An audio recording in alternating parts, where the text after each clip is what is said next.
وسلم. اللهم افتح علينا فتوح العارفين ووفقنا توفيق الصالحين وانفعنا بالقرآن والذكر الحكيم. اللهم انفعنا بما علمتنا وعلمنا بما ينفعنا وزدنا علما يقربنا منك برحمتك يا أرحم الراحمين. اللهم لا سهل إلا ما جعلته سهلا وأنت يا حي يا قيوم تجعل الحزن إذا شئت سهلا سهلا. اللهم أعذنا من شرور أنفسنا ومن سيئات أعمالنا وأصلح لنا شأننا كله، لا إله إلا أنت نستغفرك ونتوب إليك. وصلى الله على سيدنا محمد وآله وصحبه وسلم. وبعد، قال حجة الإسلام الإمام الغزالي رحمه الله ونفعنا به وبكم.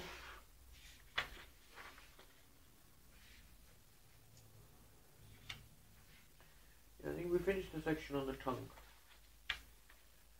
So al-Fasl al-Rabi' al-Qalb, the fourth section, is on the heart. So he's talking about the different members of the human body which need to be protected against to fulfill the meaning of taqwa. And he started with the eyes, then the ears, then the tongue, and now he's going to talk about the heart. In previous darses we mentioned that the heart, here in books of tasawwuf, it means the same thing as the ruh, same thing as the aql, same thing as the nafs.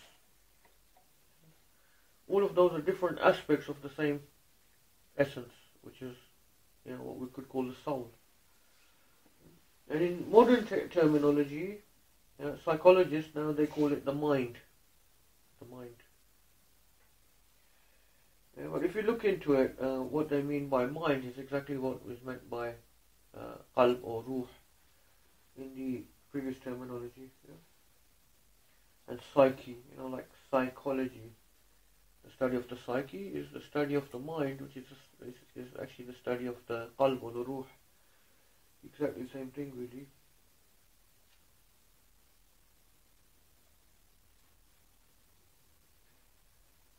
Because obviously a lot of scientists don't actually recognize the existence of a soul as a separate entity that lives on after the body, and it's an ongoing debate amongst philosophers of science, neuroscientists, etc., as to whether the mind and the body are two different things or whether they're one and the same thing.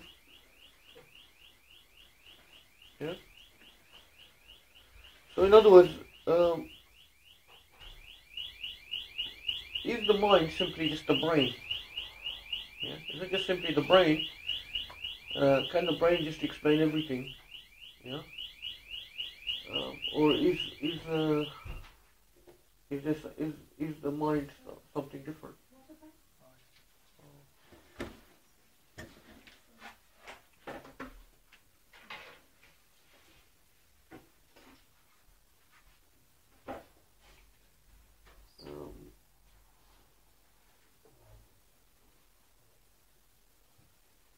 A philosopher called Descartes, he is supposed to be one of the first in European thought that came up with an idea of the mind and the body being two separate things.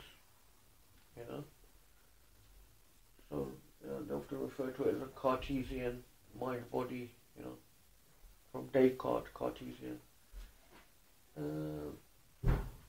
A lot of scientists now believe that because they believe that was a mistake, because he made that became so prevalent, that idea that there's a mind and body, two separate things, whereas most sort of die-hard scientists nowadays, they would just try to argue that there's just a brain, it's just a brain, we're just a physical being, and anything like the mind is just simply a sort of byproduct of the brain. It's just there because of the brain, if you know what I mean. But there are many others, philosophers, etc., who argue that this doesn't make sense. And in fact, they argue that the mind is categorically different to the brain. I mean, as a philosophical category, different to the brain. They're just totally different things. You can't even talk about them in the same terms. You know, because when you talk about mind, you're talking about consciousness. You're talking about a subjective awareness of things. You know, among other things. It's just not even. You can't explain that in terms of neurons firing around and cells and all of these things. You know, it's categorically two different subjects that you're talking about. You know? So it's an ongoing big debate. One of the big problems is, you know, obviously how to explain consciousness. You know? Why is it that we as human beings have this subjective reality? You know, we're conscious beings. You know, whereas computers, no matter how complex you make them, they don't get that. You know, they don't get that. And it's to do with irada, having will, the power to choose and to act. You know, like I decide to raise my hand, and then I raise my hand. You know, that's an act of will. Without being conscious, I couldn't have done that. You know, I have to have a conscious, subjective awareness and a will. A computer, you know, if you built a really complex computer with the robotic arms and everything, and you put it there, it would not start spontaneously moving its arms. Yeah, it would only do what it is programmed to do. You see what I mean? So it doesn't have a consciousness, it doesn't have will. There is a theory out there that if you made a computer that was so complex, and in its complexity it got to the level of the complexity of the human brain, it would spontaneously develop consciousness. That theory is basically a theory that consciousness is a byproduct of complexity. Because our brains are so complex, you know, so it's like unfathomably, unimaginably complex. When you start looking at the number of brain cells that you have, you know, billions and billions and billions of them, and then each brain cell has got hundreds, some of them have thousands of connections, you know, to various other cells within the brain. So the complexity of it is just like mind-bogglingly, and no even supercomputer has ever even come close to. Like, I mean, we're talking about not even approached in terms of, you know, several numbers of to the power of 10. Have not even, you know, they can't even bring them close to the complexity of the human brain. So that's a theory that the consciousness comes through complexity. Yeah?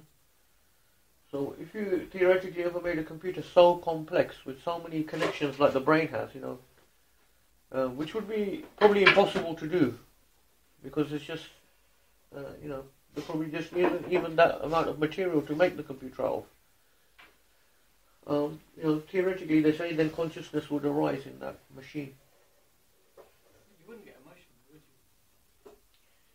you? Emotion is an interesting question as well. I mean, what is emotion? You know, there are different theories about that as well. Is emotion simply a change of your hormones?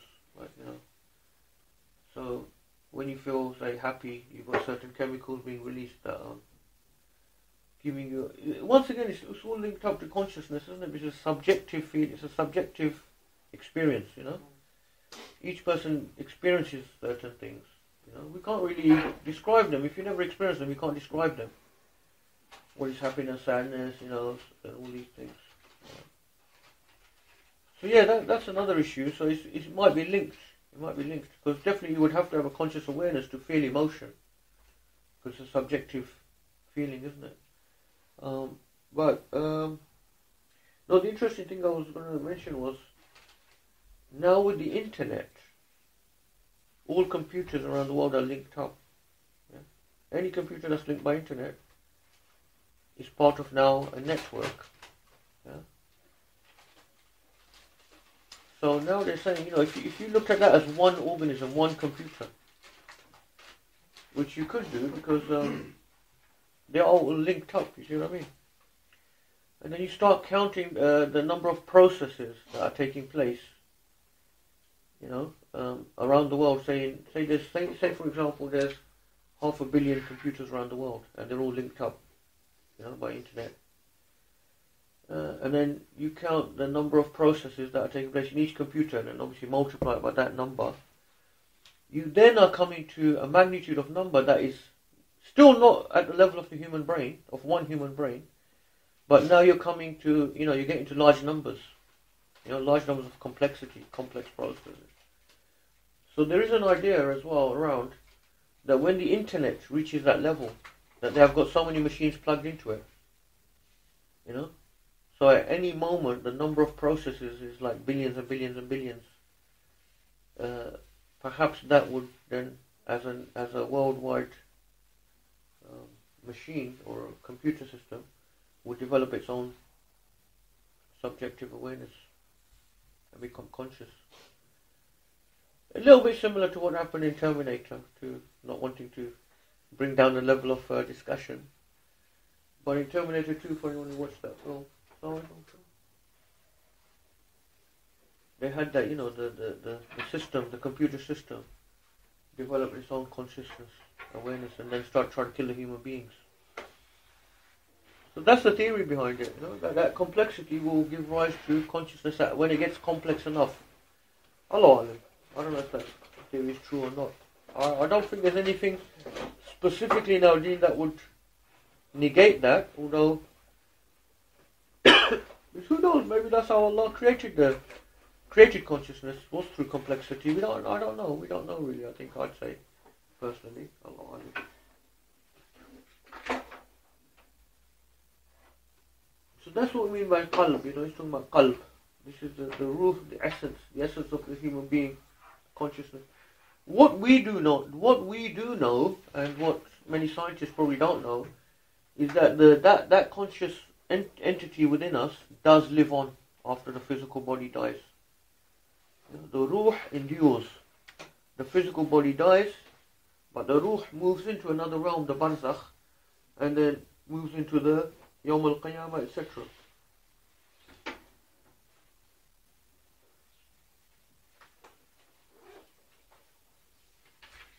So I think from that point of view, you would say probably we do accept the mind-body divide in that sense, The ruh will separate from the body.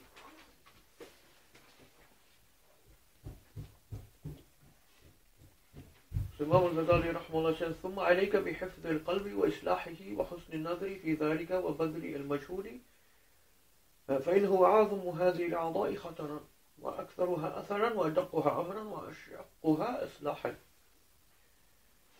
He says, following on from previous things, he says, thereafter it is incumbent upon you to protect the heart and to rectify it and to pay attention to it carefully and to exert efforts in this regard, because it is the greatest of all of these members in terms of its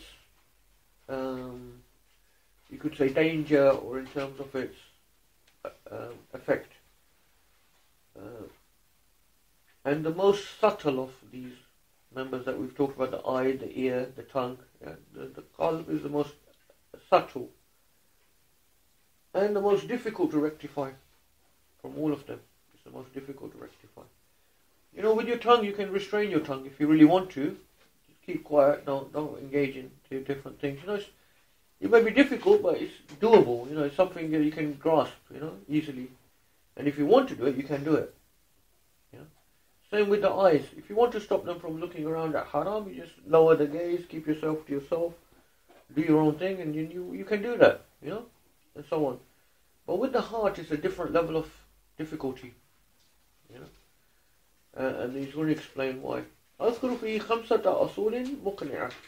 He said, I will mention 5 principles regarding this matter of the heart. الأصل الأول قوله تعالى يعلم خائنة الأعين وما تخفي الصدور.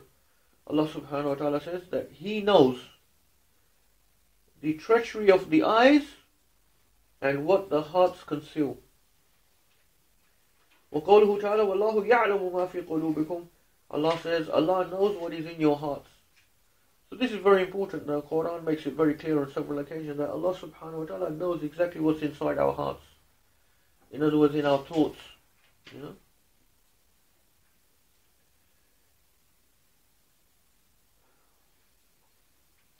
And in one interesting ayah also mentions that Allah knows the sir, the secret, and وَمَا هُوَ أَخْفَى, and even what is more hidden than the secret of the breasts. He knows even what is more hidden. So some have said, this perhaps perhaps that applies to like the subconscious or the unconscious of the human being. If we accept that there is such a thing, some psychologists have put forward these theories about an unconscious or they sometimes call it a subconscious as well. So there are areas within us that we don't really have access to as well. Maybe deeply hidden memories or things that have affected us in our childhood that are affecting us now, but we don't have direct knowledge or access to them. It's known as the unconscious. So Allah subhanahu wa ta'ala knows even what we're thinking and what's in our thoughts, but He knows even what's more hidden than that as well.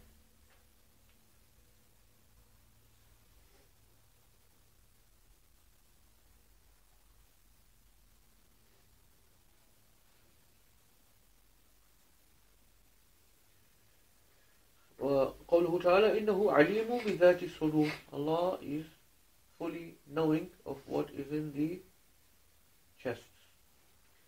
ثم ذكره وكرر ذكره في القرآن. So Imam al-Ghazali says this is repeated again and again in the Quran, that Allah subhanahu wa ta'ala knows what is in your hearts. So this is important. Why is it, it's emphasized because this is the most private place of the human being, is what is within them. And by our sort of instinct, we don't expect other beings to have access to that, what is inside us. But it's important to know that Allah subhanahu wa ta'ala has access and He knows fully aware of what's inside us. And I think it was interesting previously, Imam al-Ghazali said that according to there's a difference of opinion, about his opinion was that the malaika don't have access to your thoughts. There's a difference of opinion about that, because obviously there are some hadith that indicate they may have, like وَمَنْ هَمَّ بِخَيْرٍ, if someone intended to do something good but didn't do it, it will be written as a good thing. But obviously Imam al-Ghazali's opinion was, how to probably interpret that hadith in a different way. So Allahu Alam.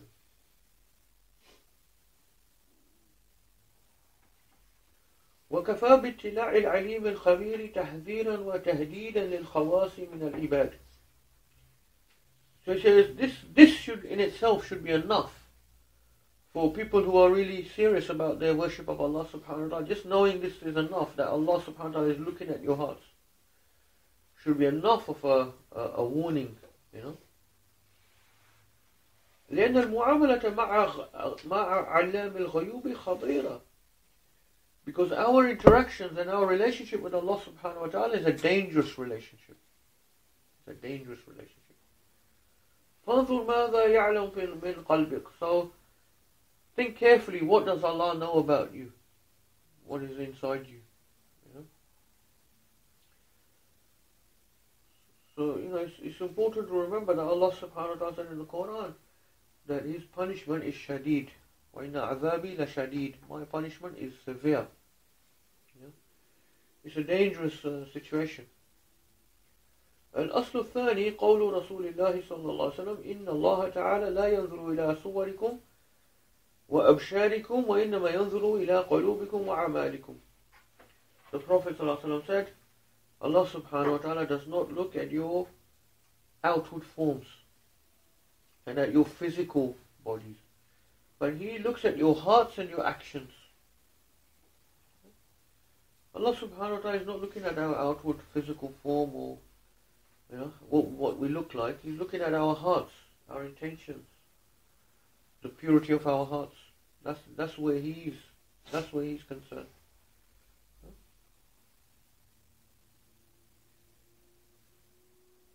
And so Imam al-Ghazali, the point he's going to make in this particular point is, when you go out amongst people, when you go out amongst society, when you go out amongst your friends, or you go out amongst your schoolmates, or you go out amongst your work colleagues, you will make sure that your outward appearance is suitable for that, you dress up in an appropriate way.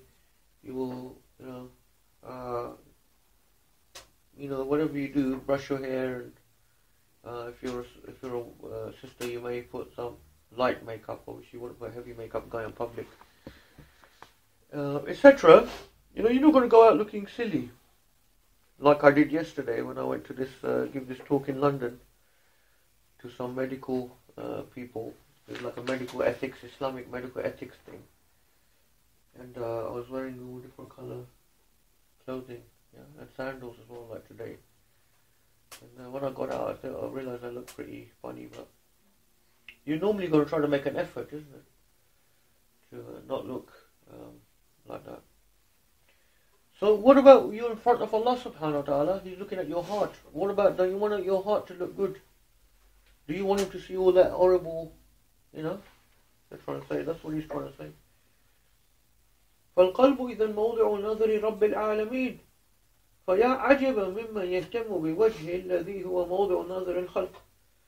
He says, how strange is it that someone is so obsessed about how they look on their face or their outward appearance, which is where creation is looking at. فيغسله وينظفه من الغدار والأدناس. He washes his face, he makes himself look nice or herself look nice.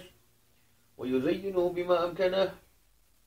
And, embellishes and beautifies, especially obviously this applies more to women. However, men are becoming more and more like that in today's age. لِلَّا يَتَّلِعَ مَخْلُوقٌ فِيهِ عَلَى عَيْبٍ ولا يهتم بقلبه الذي هو موضع نظر رب العالمين فيطهره ويزينه ويطيبه. Allah subhanahu wa ta'ala is looking at our hearts, so we should be pure, cleaning them and embellishing them and making them look nice. كي لا يطلع الرب جل وعلا على دنس فيه وشين وآفة وعيب, so that Allah subhanahu wa ta'ala doesn't see horrible impurities and disgraceful, shameful things within our hearts.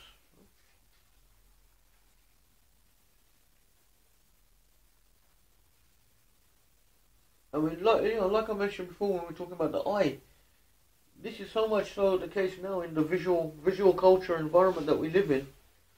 People are obsessed with our image, because of that visual surroundings, the visual media around us, film, television, posters, where they presenting images of people that have been computer enhanced to look unnaturally, perfect in their outward form, and take away any blemishes and things like that. So people are now, that's affecting people, it's making them obsessed with their outward image, their outward form. So and women are more susceptible to this.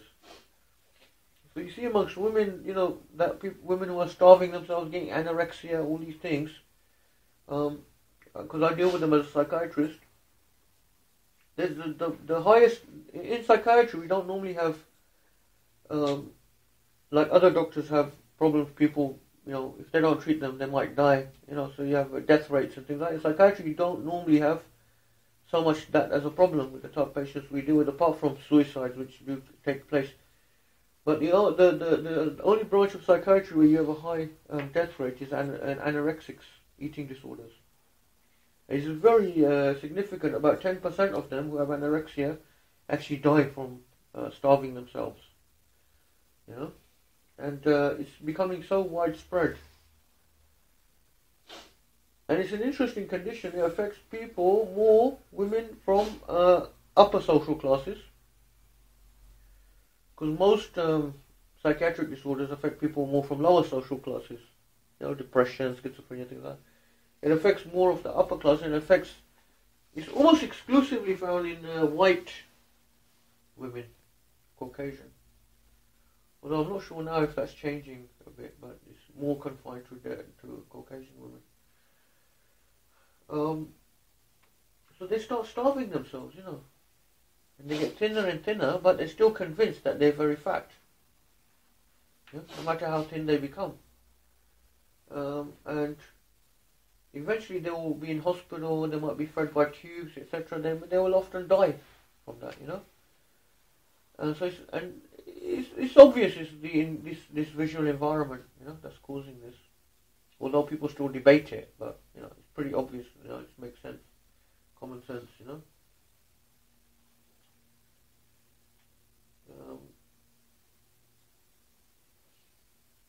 Unnatural images of women and men, that we see, like models that are size 0,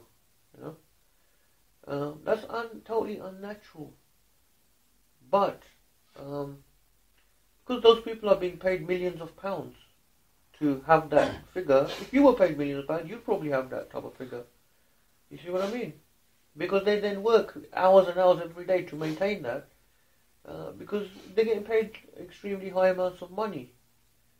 And now then normal women then start thinking they have to also have that same thing, but not being paid the millions of pounds, and now it's creeping into men as well. So they're calling it manorexia. It was quite rare to begin with, but it's becoming more and more common now.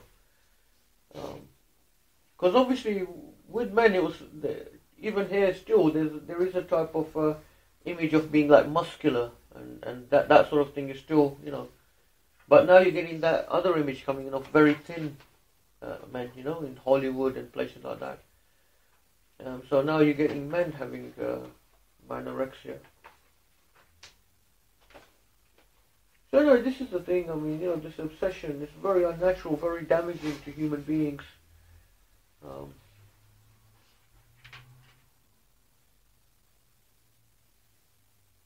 Recently I read in one newspaper article when they had that wedding, the royal wedding recently with Kate Middleton. And in one of the magazines was criticised because the front cover picture they had of her, they had actually made her thinner. The computer, they had actually made her thinner than she really was to put on the front cover. Crazy things like that, I mean, astaghfirullah. Okay, so that's becoming an obsession with people. But people are not worried about what Allah subhanahu wa ta'ala is seeing in their hearts. This is just what other human beings are seeing of you. Why is that important?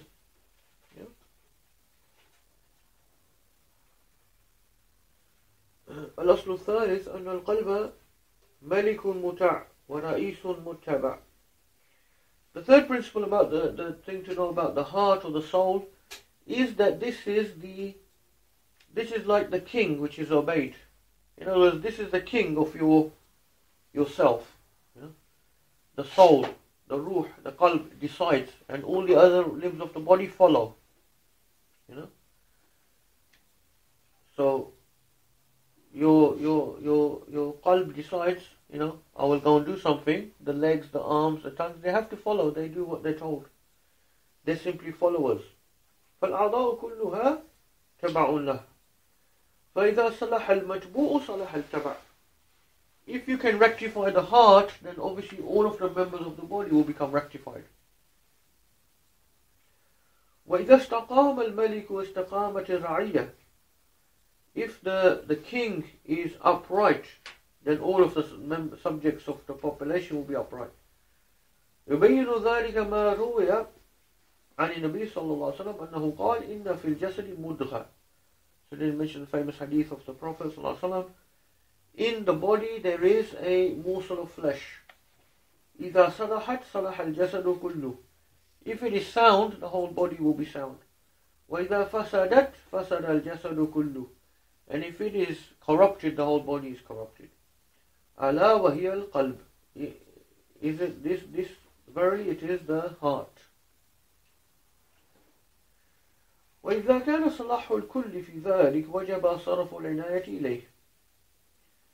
So, once we understand that all of the members of the body rely upon the rectification of the heart, it becomes necessary for us to pay close attention to this matter. الأصل الرابع أن القلب خزانة كل جوهر للعبد نفيس وكل معنى خطير. The fourth aspect, that the heart is the repository of all precious essences that the human being owns. The most precious things that we have, the repository of that is the heart. وَكُلُّ مَعْنٍ خَاطِرٍ, and all huge issues or all huge meanings that we have.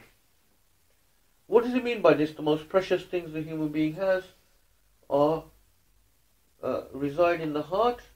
He's going to explain. The first of them is the aql. أولها العقل. Like remember I said, the aql is one aspect of the qalb or the ruh. So the aql is the most precious thing that Allah subhanahu wa ta'ala has given us, if you think about it, you know. If we didn't have a more intelligence, we didn't have an intellect, we couldn't think, we couldn't reason, imagine what you would be like. Just like just emotions without reason. You just follow your emotions, just follow your ahwa, and have no reason, nothing. So reason is one of the highest gifts that Allah subhanahu wa ta'ala has given us. And so reason is within the aql. That's our buzzer for the school. If you want, just press any button and it will switch off. Just press one. No bell. No bell. No, alhamdulillah.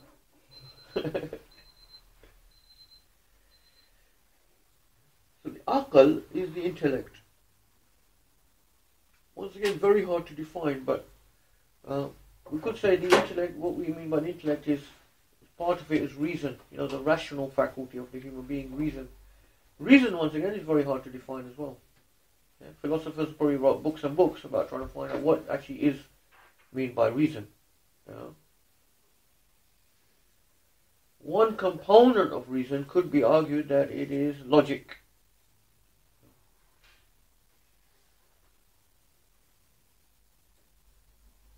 وأجلها معرفة الله تعالى التي هي سبب سعادة الدارين.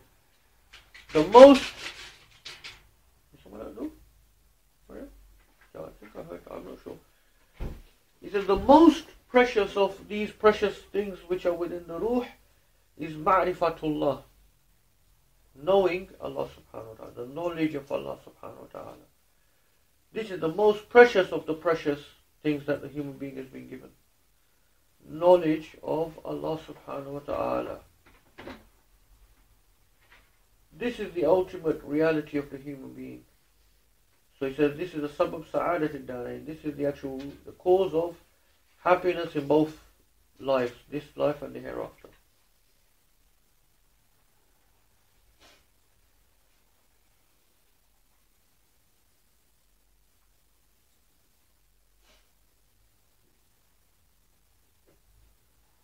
ثم البصائر التي بها التقدم والوجاهة عند الله تعالى. The basair, the spiritual insights and sights, spiritual sight. Interesting point that some ulama are making about the Dajjal being one-eyed. Some of the ulama are saying that means he will have one eye. He will only have the external eye, and no spiritual insight. So a completely materialistic creature, completely materialistic, concerned only with the hayat ad-dunya, the life of the world, with absolutely no appreciation of the spiritual realm at all. He's one-eyed. Sees with one eye.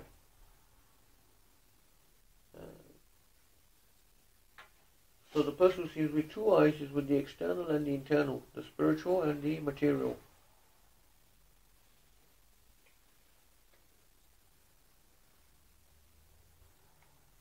ثم النية الخالصة في الطاعات. Our intention is located within the heart. The intention, which is the actual essence of our actions. التي بها يتعلق ثواب الأبد. Without that intention, we won't get any reward, everlasting reward of Jannah. So once again, the intention. Where is the intention? The intention is within the heart, within the ruh, within the mind. ثم أنواع العلوم والحكم. Knowledge and wisdom, where is that to be found? Once again, it's found in the qalb, in the heart. Now, this is an interesting point because obviously now, scientists will probably try to say your knowledge and these things are found in the brain, stored in the brain like a computer. I don't know if I mentioned this last week, but about the memory and things like that. Scientists, brain scientists, believed for some time that the brain was they would find a certain region in the brain where memories are stored. They were thinking of the brain similar to a computer, like you have the hard drive, where all the long-term memory is. So probably there's somewhere in the brain where all your memories are stored. So we'll eventually be able to locate that, by doing various experiments. However, to their surprise, they found that memories are not located in any particular part of the brain. So the current thinking is, or the current theory is, that memory is actually distributed throughout the brain.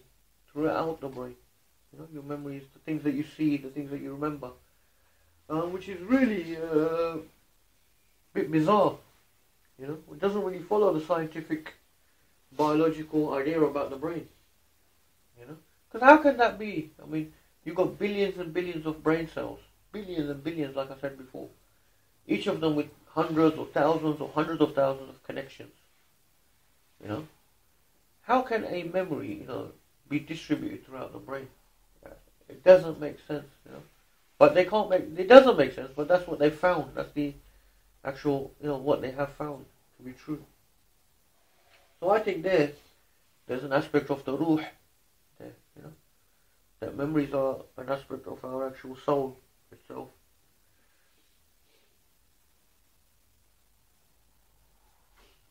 التي هي شرف العبد والسائر والأخلاق الشريفة والخصال الحميدة التي بها يحصل تفاضل الرجال. And also all of our good characters and all of the praiseworthy characteristics, all of these are to be found within the ruh, or the heart, through which one man is distinguished from another. What distinguishes one man from another is taqwa. It's, shaja'ah, bravery, these type of things, virtues. These are all aspects of the ruh.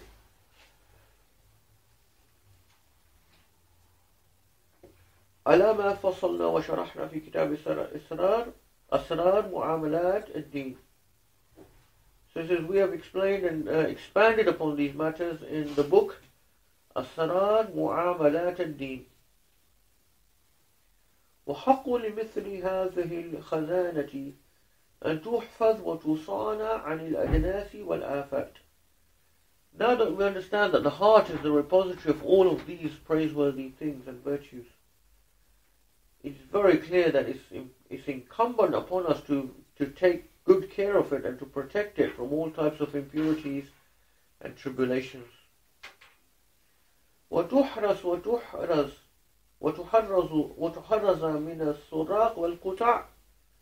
We must jealously guard this heart against all thieves and all highway robbers.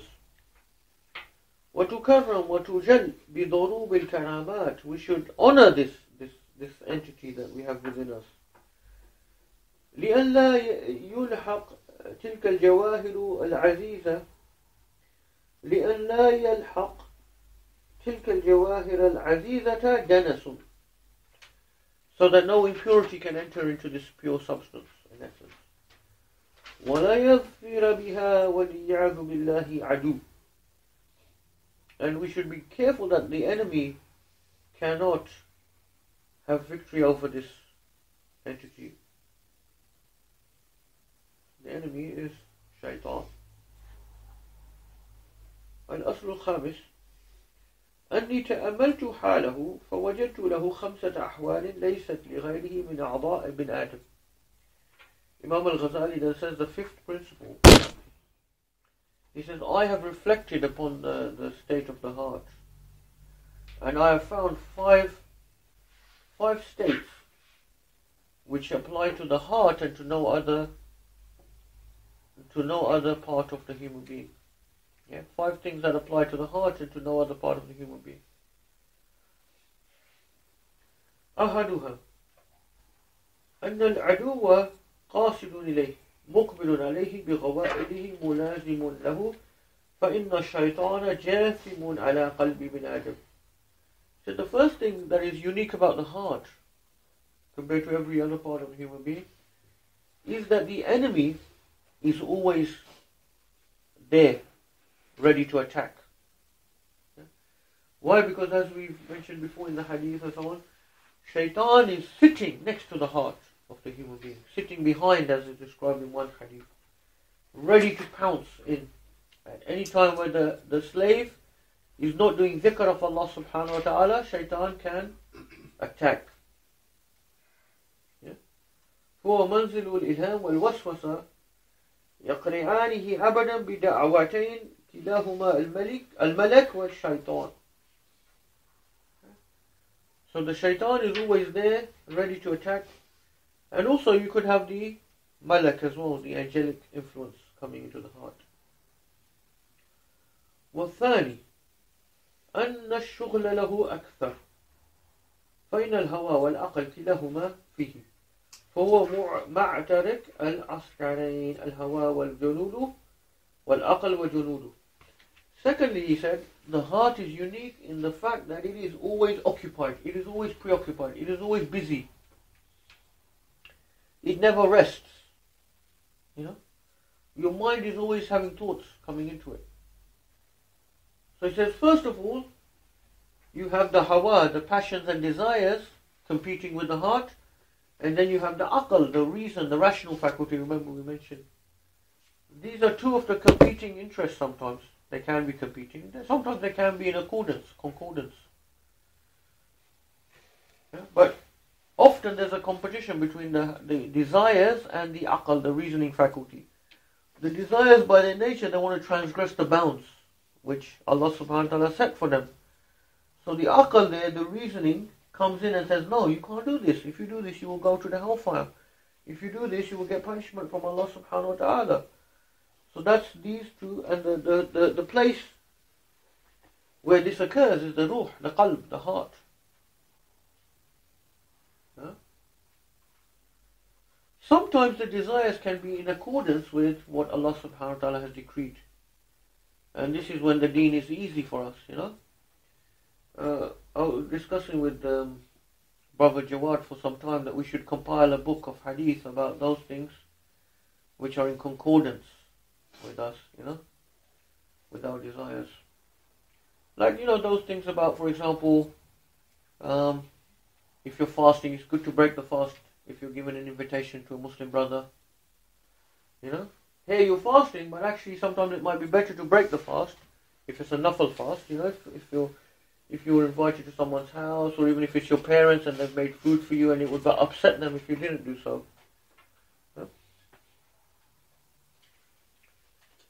Things like obviously the hadith about, make your suhoor. In the suhoor there is barakah. At Maghrib and break the fast quickly. Allah subhanahu wa ta'ala loves those who break their fast quickly after Maghrib. All of these things are there, pleasing to Allah subhanahu wa ta'ala, but in concordance with our own desires as well.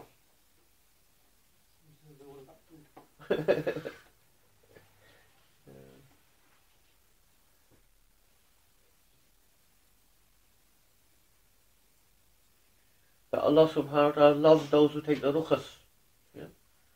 There's a hadith that Allah subhanahu wa ta'ala, the meaning of it is Allah subhanahu wa ta'ala loves those who take the rukhsas. Those things which He has made in the deen, like if you're traveling, you shorten the prayer. Allah subhanahu wa ta'ala actually loves that as well. And people often forget this. They think, if I always do the hardest things, like in one hadith, the Prophet ﷺ, they said, we travelled with the Prophet ﷺ in Ramadan, and he gave no preference to the one who was fasting over the one who was not fasting, because they were travellers. Some of the Sahaba decided to fast, and some decided to take the rukhsah of traveller. The Prophet ﷺ did not prefer one over the other. These type of things are in the deen as well.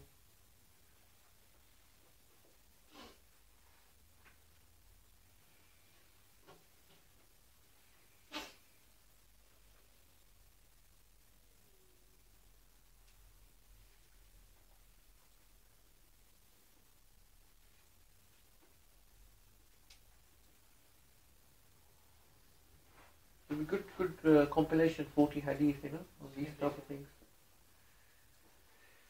If somebody did that, they would use the main hadith books as a basis. Yeah, probably, yeah.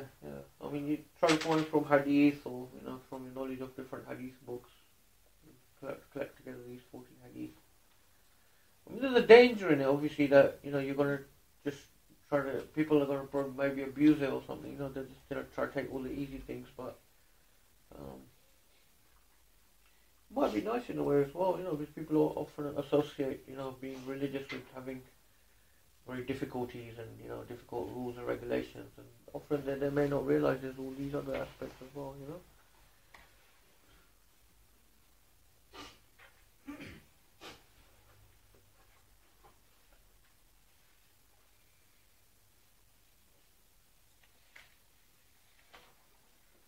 Okay, so that was the second one. The third unique thing about the heart. أن الأوارض له أكثر فإن الخواطر له كالسهام. Now, so the third one is related to the second one, how the heart is always occupied, is always preoccupied, is always busy. So not only has the shahawat, the desires and the aql acting upon it, it also then has thoughts, khawatir. Yeah, the khawatir, the thoughts that come in our head. He said they're like arrows, one after the other, they keep hitting us, you know. Our mind, you can't really blank out your mind. There's always thoughts coming in, this or that, the other. لا تزال تقع فيه كالمطر. It's like rain falling, one after the other, drop after drop after drop, thoughts after thoughts after thoughts. Quite amazing if you think about it, you know, your whole long life, you know, always you've got thoughts and thoughts and thoughts. Never stops.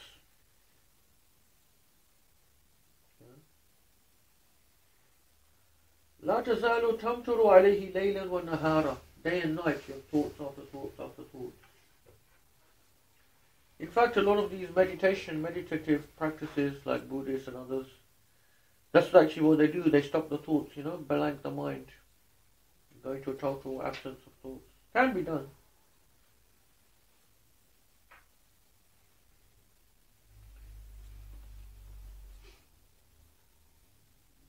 Can be done, but no, it's not the normal state of human being. Yeah? It has to take like concentration, practice. Well, I don't know. Do you think it can be done or not? Is there any benefit in doing it? It's quite relaxing. Look, sometimes like if you go to a park, you just look, and you're not really thinking that thing. Images are thoughts as well, though. You know, I think. No, but I'm not like focusing on anything. You know, you just gaze. You know. Are you sure you're not thinking? You must be thinking of something. No, sometimes just like nice smells and just you know, you drift off. Maybe you're falling asleep, but you didn't realise. Probably. I think if you're awake, you must be thinking something. Surely, you must be thinking, "I'm looking," or I don't know what you're thinking, but you must. Actually, it's an interesting question. What is thought? You know, and is thought in language? Because I think normally when you think, you actually think in language, you actually think in sentences and things, but not necessarily. You can think in images, you know. You could imagine yourself doing something or something happening. And I think it is. I don't know if I haven't really read much into it, but you know, whether you can think without actual language. You might be able to, but it will be very, very rudimentary. Very, very crude. That's the thing, dude. Does a child think before they have language? Like a baby, are they thinking, or are they? What's going through the baby's mind? I mean, a young baby is pretty much just following a shahawat, isn't it? It's like even my 2-year-old, I give her choices for most things, and she picks. Sometimes she doesn't know what it is. It's just a point. But is it based on language, though? Very, very simple language that they're probably already picking up. Now it is. You know, it's like a few words. But the beginning, I don't think it was. Sometimes you just point to something. Yeah. And it was very interesting because often it'll be consistent. Things that she likes that. And something that she still does now. And she could talk about it. Yeah, it's an interesting thing to think about, isn't it? I mean, I've thought about it. I think often you do think in language, but there is probably a type of thought that you can have without language, but it must be very, very simplistic. That's why language is necessary, and it's quite well known. The more developed someone's language is, the more sophisticated their thought becomes as well. Which is part of the idea of dumbing people down. If you dumb people down, and they don't, they're not educated or they don't develop their language, they won't be able to think very deeply about things as well. They remain quite simplistic. You see this, if you go back to our own countries in the third world, like villagers who never learn to read and write. You see, they are pretty crude and pretty simplistic.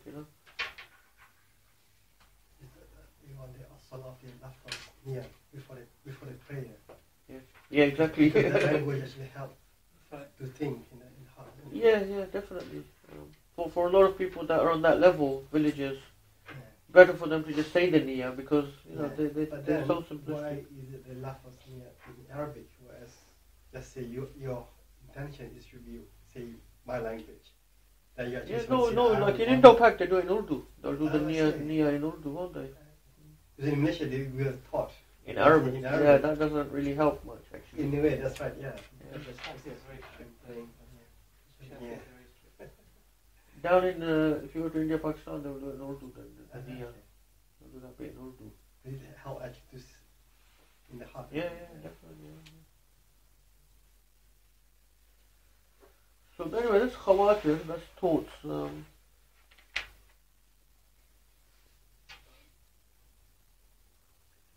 I don't know. I haven't really done meditation in the sense of like in the sense of Buddhist or anything like that. But I think that's reading what they say. It seems that that's the sort of thing they're trying to go into. Empty the mind of everything. Would that be involve kind of repetition or something? You will say something again and again and again and again. Sometimes, yeah. Often that can be as well. Yeah. Concentrate on one thing, so you get rid of everything else. Yeah. You see what I mean? A lot of these Far Eastern philosophies, do you think they have any basis in like revelation? They could have, yeah. They could have.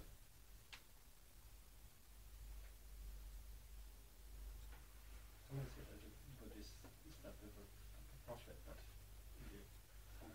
Buddha, I know a lot of people do believe Buddha was a prophet, yeah. A lot of people believe that. It's possible, isn't it?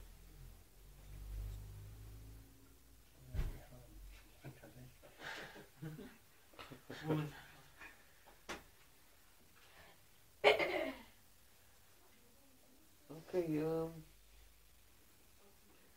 yeah, so saying there's always thoughts coming in like arrows, like raindrops, one after another. لا تنقطع ولا أنت تقدر على منعها.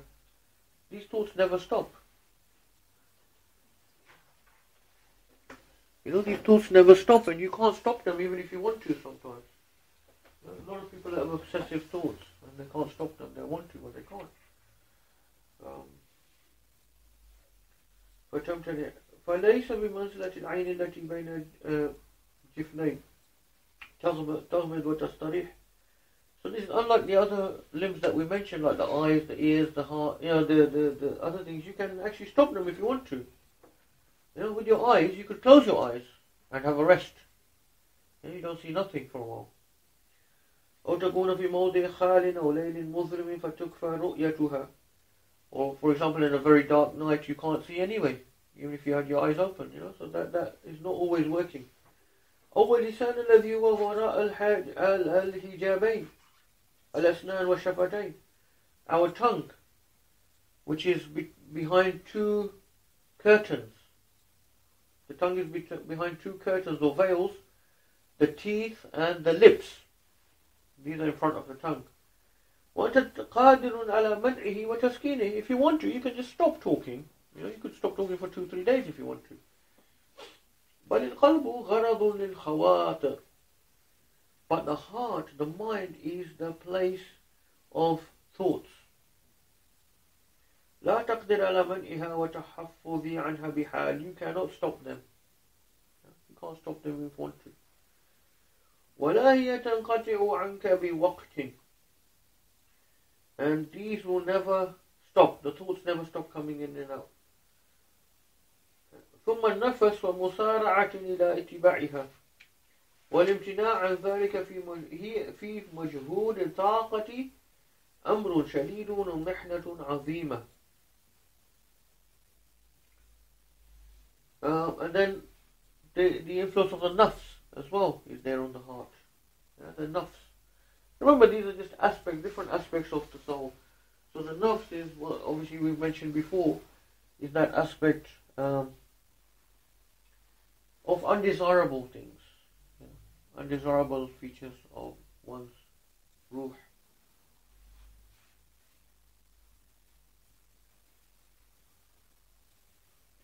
والرابع أن علاجه عليك عسير. The fourth unique thing about the heart is that treating the heart is very difficult. Unlike the eyes or the tongue or these things, treating the heart is very difficult. إذ هو غيب عنك, because the heart is hidden from you. It's not like our tongue. We know what to do with the tongue. Our eyes, we can shut our eyes. The heart is hidden from us. فلا تكاد تشعر حتى تجب فيه آفة. Sometimes you won't know, you won't even realize until the actual calamity comes upon it. وتحدث له حالة. Or it changes its state into a bad state. You won't even know until it happens, or it's happened, or it's too late. فتحتاج أن تبحث عن ذلك أتم البحث. So it's important for us, or it's important for you, he says, Imam al-Ghazali, it's important for you to put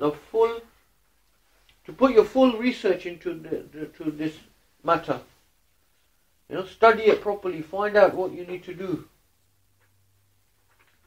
بطول الجهد ودقيق النظر وكثرة الرياضة. You need to put a lot of effort, a lot of thought, and a lot of almost physical struggle. You struggle against the possible calamities and downfalls and pitfalls of the heart. والخامس, the fifth unique thing about the heart, أن الآفات إليه أسرع فهو إلى الانقلاب أقرب. The heart is such an entity that is very prone to calamities, that is very prone to inqilab, to turning, to changing its state. This is an interesting point he's making. This is an interesting point Imam Ghazali is making about the heart, which is from the root meaning of qalb, inqilab, that the heart by its nature is very turbulent. It's very, it moves quickly. It can move easily and quickly from one state to the next. فَلَقَدْ قِيلَ إِنَّ الْقَلْبَ أَسْرَعُ انْقِلَابًا مِنَ الْقِدْرِ فِي غَلْيَانِهَا. It has been said that the heart is more turbulent than a boiling vessel, like a vessel of boiling, water or something that's boiling up. That's what the heart is like, or more turbulent, فَلِذَلِكَ قِيلَ, and this is why it's said in the poem, مَا سُمِّيَ الْقَلْبُ إِلَّا مِنْ تَقَلُّبِهِ وَلَا يُضْرِبُ بِالْإِنسَانِ أَطْوَارًا. Anyone have a translation of that? Which book is that? It's a PDF online, the one from Interpack.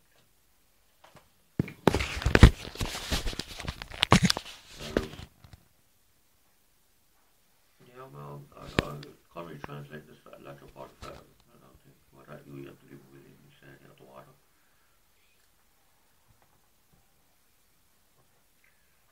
Well, anyway, he's talking about the heart.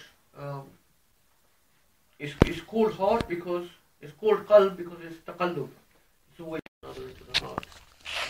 ثم إن زل القلب والعياذ بالله فزلله عظيم.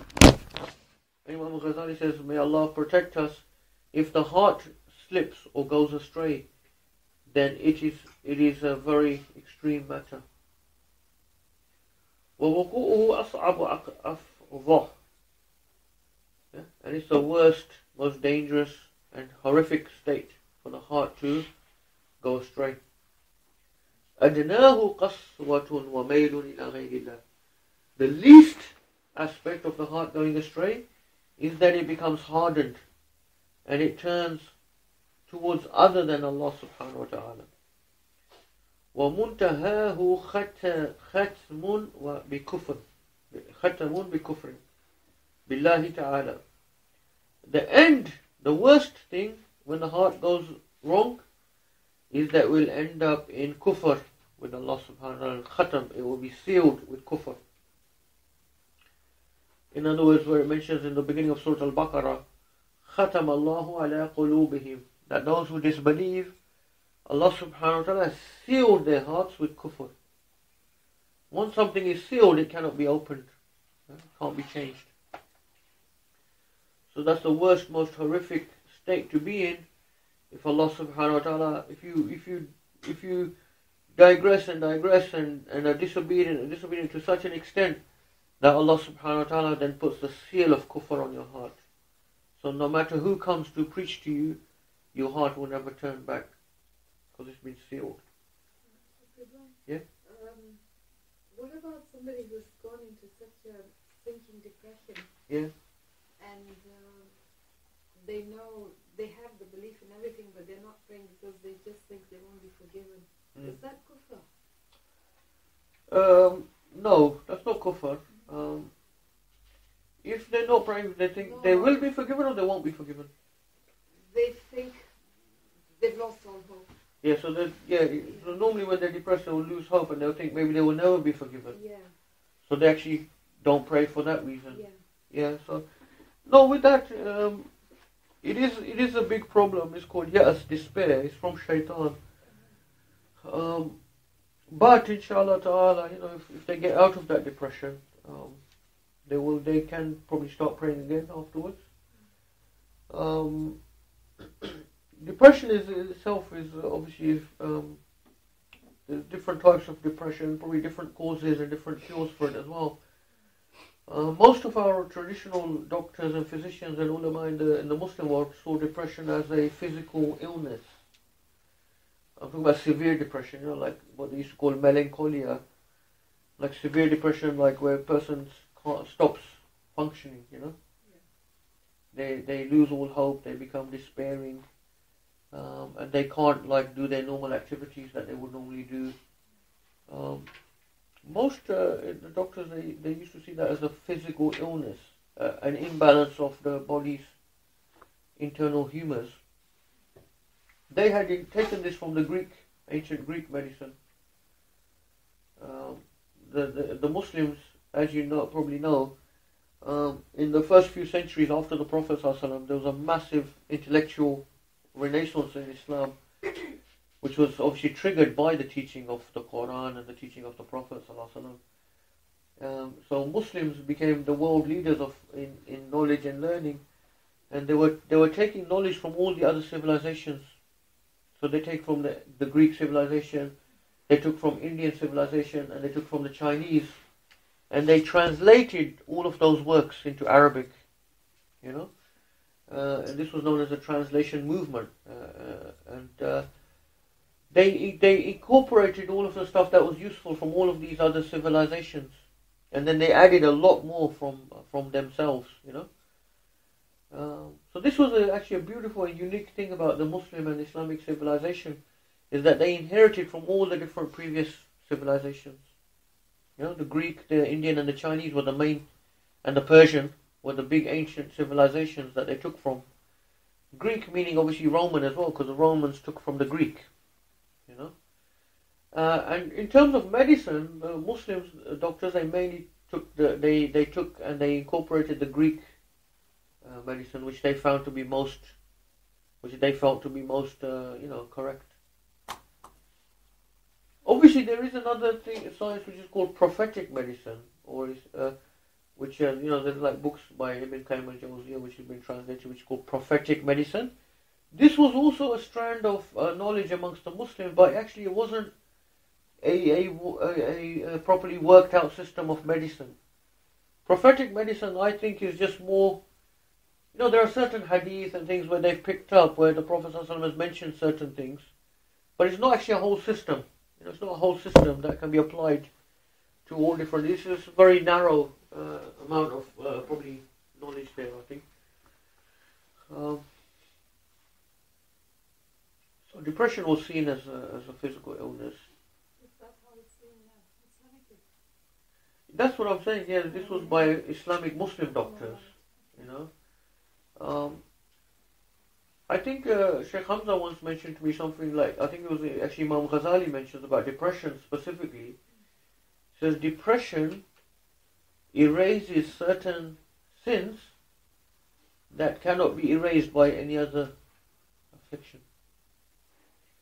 So this is our thing of seeing things in a positive way for a mu'min, That anything that afflicts a mu'min, inshallah, is a positive thing, Any illness that a mu'min has is always going to be something that is going to be erasing his sins, If he has sabr, it will be giving him a lot of reward.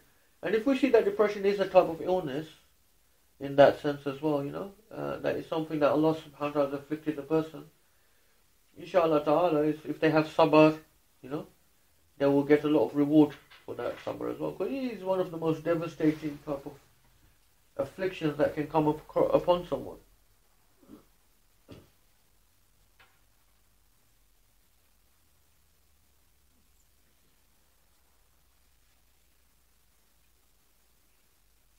Okay,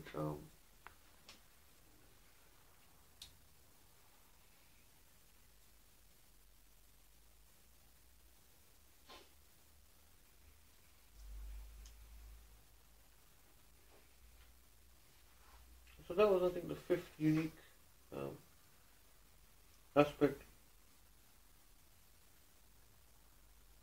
So then he just mentioned some out of Quran about the danger of when the heart becomes, if your eyes deviate, you can correct it, you can make tawbah. If your tongue deviates, make istighfar, make tawbah, change things.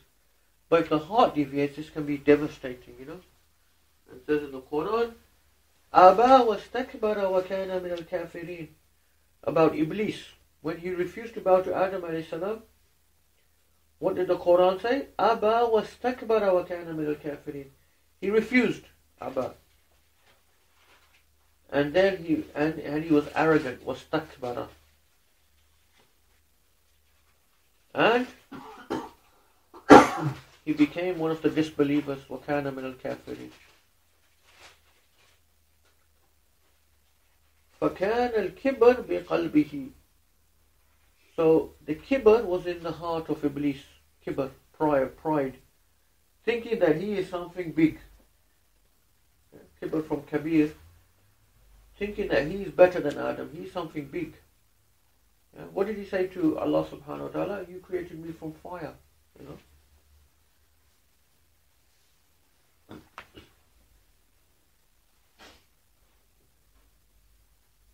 It's really interesting, this thing, because Iblis was bowing to Allah subhanahu wa ta'ala for who knows how long. That's not a test. That's not a test. Anyone would bow to Allah subhanahu wa ta'ala. Anyone's going to bow to your creator. You know what I mean? It's not a test. Iblis knows Allah subhanahu wa ta'ala is the one who created the heavens and the earth and he has power over everything. It's not a test for him if he bows for 1,000,000 years. What was the test is when he was commanded to bow to Adam. That's a test. See what I mean?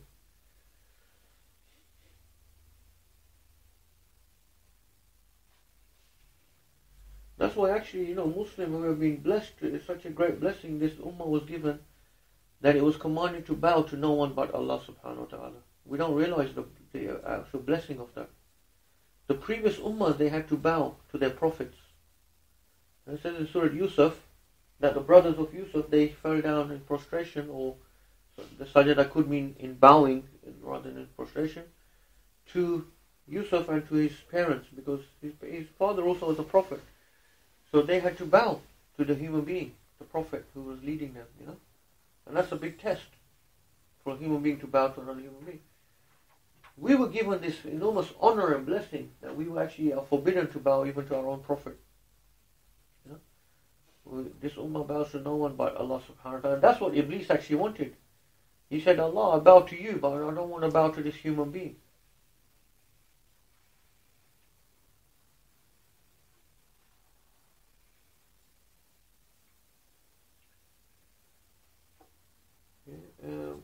لكن, and it says in the Quran, وَلَكِنَّهُ أَخْلَدَ إِلَى الْأَرْضِ وَاتَّبَعَ هَوَاهُ, describing another going astray of a human being.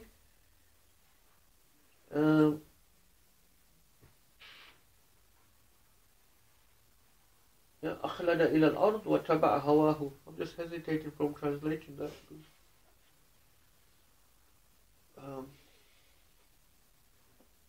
Anyway, have you got translation there in English, by the way, for the Quranic ayah? But he clung to the earth and followed his own lust. Yeah, clung to the earth and followed his own lust. So once again here he says, فَكَانَ الْمَيْلُ وَاتِّبَاعُ بِقَلْبِهِ. It was the heart which was clinging to the earth, meaning following it their own desires. فَحَمَّلَهُ عَلَى ذَلِكَ الذَّنْبَ الْمَشْؤُومِ بِنَفْسِهِ. So once again, an aspect of the heart deviating, and then this leading to further disaster and further kufr. أَمَا تَسْمَعُ قَوْلَهُ تَعَالَى وَنُقَلِّبُ أَفْئِدَتَهُمْ وَأَبْصَارَهُمْ كَمَا لَمْ يُؤْمِنُوا بِهِ أَوَّلَ مَرَّةٍ فَنَذَرُهُمْ فِي طُغْيَانِهِمْ يَعْمَهُونَ. You got that one as well? We confounded their hearts and their eyes as they did not behave in it at the first. Believe in it. As they did not behave in it, he said. Oh, it should be believe in it. There's printing error there. We let them wander blindly in their contumacy. Okay, so once again, you know, the hearts being the place where deviation occurs. ولهذا المعنى أيها الرجل خاف عباد الله تعالى الخواص على قلوبهم. So he says, oh person, this is the reason why the slaves of Allah, the elect of the slaves of Allah subhanahu wa ta'ala, they were fearful upon their hearts. وَبَكَوْا عَلَيْهَا وَصَرَفُوا عِنَايَتَهُمْ إِلَيْهَا. And this is why they wept very much concerning this matter of the hearts. And they spent a lot of their energies thinking and trying to rectify their hearts. قال الله تعالى في وصفهم يخافون يوما تتقلب فيه القلوب والأبصار. Allah subhanahu wa ta'ala says regarding these people, the elect of his slaves, they fear a day in which the hearts and the eyes will be turned over. جعلنا الله وإياكم من المعتبرين بالعبر. So then Imam al-Ghazali says, may Allah subhanahu wa ta'ala make us and all of you of those who take heed, pay heed to lessons and warnings. المهتمين بمواضع الخطأ. Make us and you of those who are concerned about these major issues. الموفقين لإصلاحها بحسن النظر. May Allah subhanahu wa ta'ala make us and all of you of those who are given tawfiq to rectify these issues by having a deep consideration, a good consideration. إِنَّهُ أَرْحَمُ الرَّاحِمِينَ.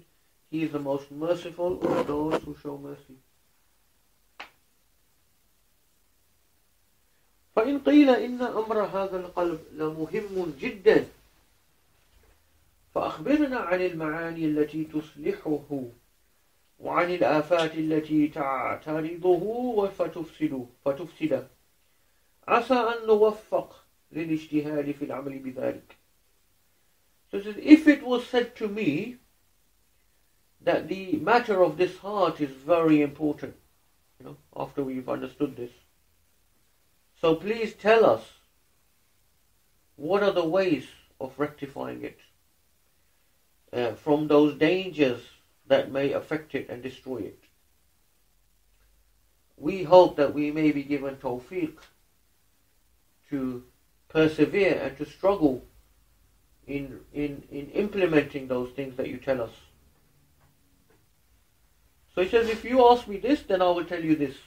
فَيُقَالُ لَهُ اعلم أن تفصيل هذه المعاني طويل لا يحتمله هذا الكتاب. He says, know that giving the full details about these issues is a very lengthy thing, and this book cannot encompass.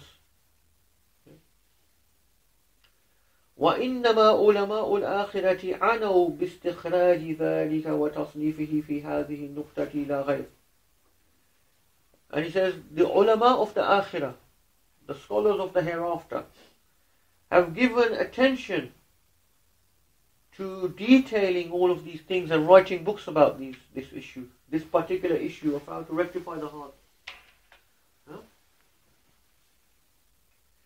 وقد ذكروا فيما يحتاج إليه من ذلك نحو 90 خصلة محمودة وفي أضدادها المذمومة.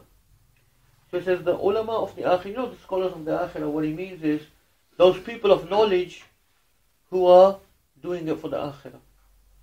Because obviously you have people of knowledge who are doing it for the dunya, and they're not going to benefit themselves. They may sometimes benefit others, but they will not benefit themselves, because as is mentioned in the hadith al-Qudsi, one of the first people to be thrown in the hellfire will be the Qari, the person who memorized and used to teach Quran. But he didn't do it for the sake of Allah subhanahu wa ta'ala. He may have benefited others, but he didn't benefit himself. Ulama al-akhirah, those people of the akhirah who are doing it for the akhirah. May Allah subhanahu wa ta'ala make us of them. So these people, he said, have written so many books and so many treatises about this. And he says, in summary, they have mentioned about approximately 90 things that the heart should have to rectify it. And 90 things that are dangers, which are like the opposites of those praiseworthy things. Now don't worry, he's not going to mention all 90 in this book. Okay? This is what he's saying. This book is a summary, it's like a succinct book, and he can't go through all 90 in this. ثم من المساعي الأفعال الواجبة والمحظورة نحو ذلك في سائر تفاصيلها. And he says then on top of that there are actions, good actions that we should do and bad actions that we should avoid, and they're approximately the same number, about 90 as well of each. You see what I mean? So there's good traits, character traits, good ones and bad ones that we should avoid, and then there's good actions that we should do and bad actions that we should avoid.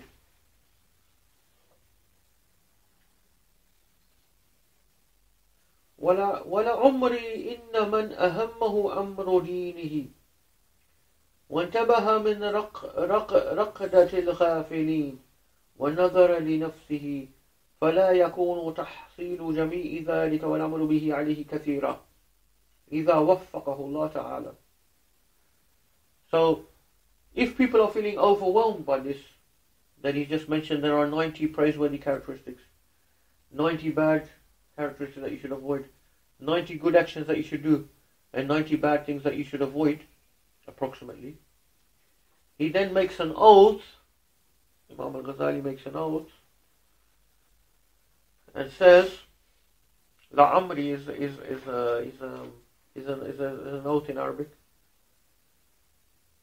And he says, whoever is concerned about the affair of his deen, and has woken up from the slumber of those who are heedless, and is looking at himself, he says all of this can be attained by him, and it's not too much if Allah subhanahu wa ta'ala gives tawfiq. Yeah, so it's not to become overwhelmed and think this is just too difficult. No, how can I ever do this? This is, if you make the effort and Allah subhanahu wa ta'ala gives tawfiq, people can rectify themselves. People have rectified themselves, and people can rectify themselves today. وذكرنا نبذة منها في شرح عجائب القلب من كتاب إحياء علوم الدين. He said, I've mentioned some of these aspects in the book عجائب القلب, in the book إحياء علوم الدين. Remember we've done that before this text.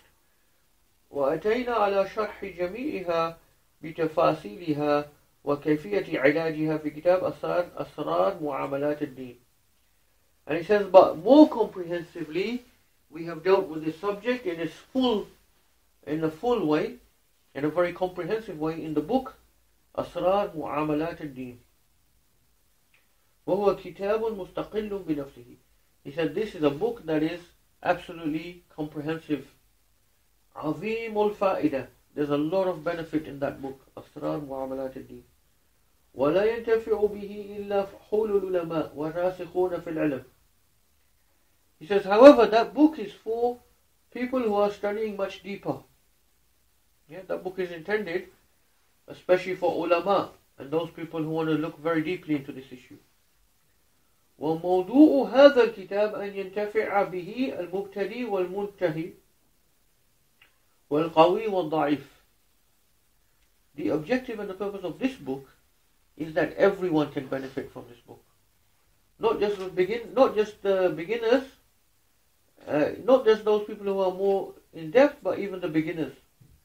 Not only those people who are strong, meaning have a good grasp of things, but even those people who are weak to grasp things. In other words, this book is written for everyone. The weak and the strong, the beginner and the ender. Yeah? Whereas that book may only be accessible to those people who have got advanced knowledge and are able to grasp things more deeply. فنظرنا في الأصول التي لا بد من ذكرها من علاج القلب والحاجة إليها ماسة ولا غنية عنها البتة في شأن العبادة فوجدناها 4 أمور في مداحض العابدين وآفات المجتهدين. So you'll be glad to know that he said that I have reflected and thought about all of these things. What are the most essential things that need to be known in this matter of rectifying the heart? And you'll be glad to know he found them to be 4 things, yeah, out of the 90. 4 things only. Yeah. وهي فتن القلوب والبلية النفوس تعوق وتشين وتشين وتفسد وتتلف و4 هي في مقابلتها فيها قوام العباد. 4 things that are destructive to the heart and 4 things that are opposite to them that rectify the heart. وانتظام العبادة وإصلاح القلوب. So these are really important. Yeah? These are 4 things. So you can imagine from all of that knowledge of Imam al-Ghazali, of all of those books that he's written about the rectifying the heart, he's brought these 4, he's compressed it, brought these 4 most important things. The 4 most important things. If you stick to these, inshallah ta'ala, the rest can sort themselves out as well. We have to hold your suspense until next time, so, for those 4. Actually, we'll just quickly mention them, because actually he mentions all of them in the first sentence. But then we'll talk about them next week, yeah? So I don't want people dying of suspense before next week. The 4 destructive ones.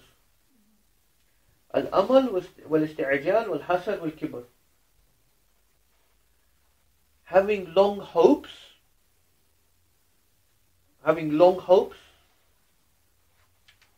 meaning you sort of think your life is going to go on forever. I'll do it tomorrow, long hopes in this dunya, having long hopes in this life. Isti'jal, being hurried. This is an interesting one. One might not have expected this one. Al-isti'jal. Remember what the Prophet ﷺ said? Al-ajalatu min ash-shaytan.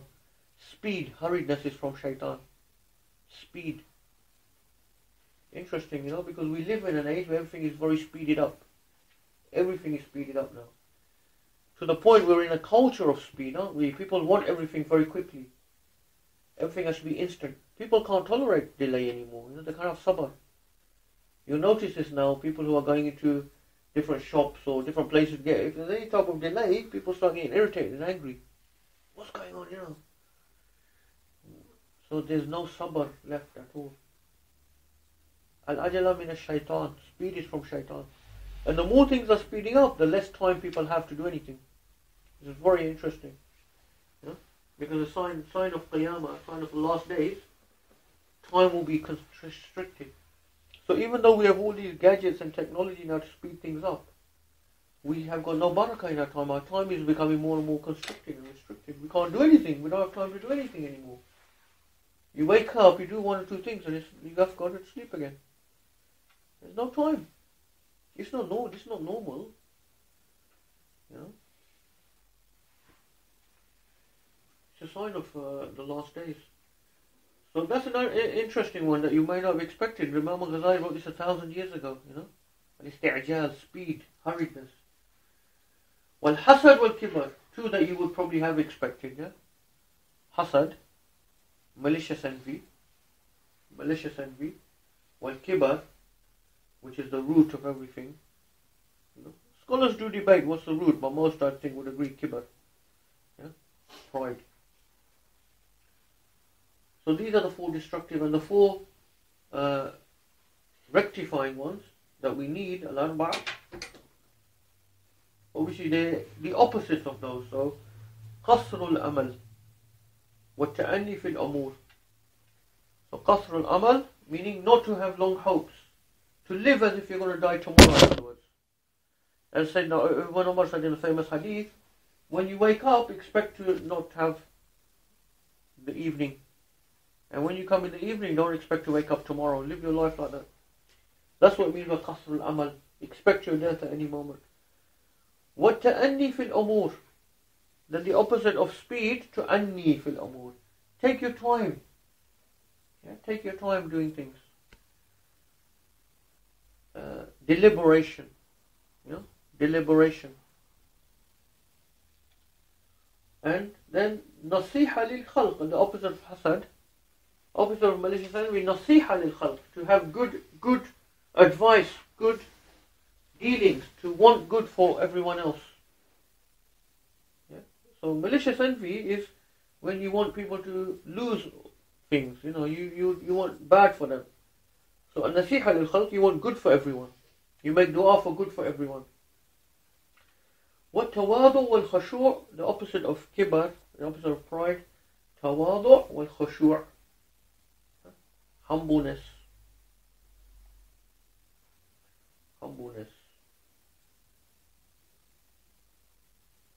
So inshallah ta'ala we'll carry on talking about those. May Allah subhanahu wa ta'ala give us tawfiq to rectify our hearts, to remove all of the diseases and things that He dislikes from our hearts, to fill our hearts with those things which are pleasing to Him. Jazallahu anna sayyidina Muhammad sallallahu alayhi wa sallam wa ahlu. Jazallahu anna sayyidina Muhammad sallallahu alayhi wa sallam wa ahlu. Jazallahu anna sayyidina Muhammad sallallahu alayhi wa sallam wa ahlu. Subhana rabbika rabbil izzati amma yasifun wa salamun ala al-mursalin. Alhamdulillah rabbil alamin.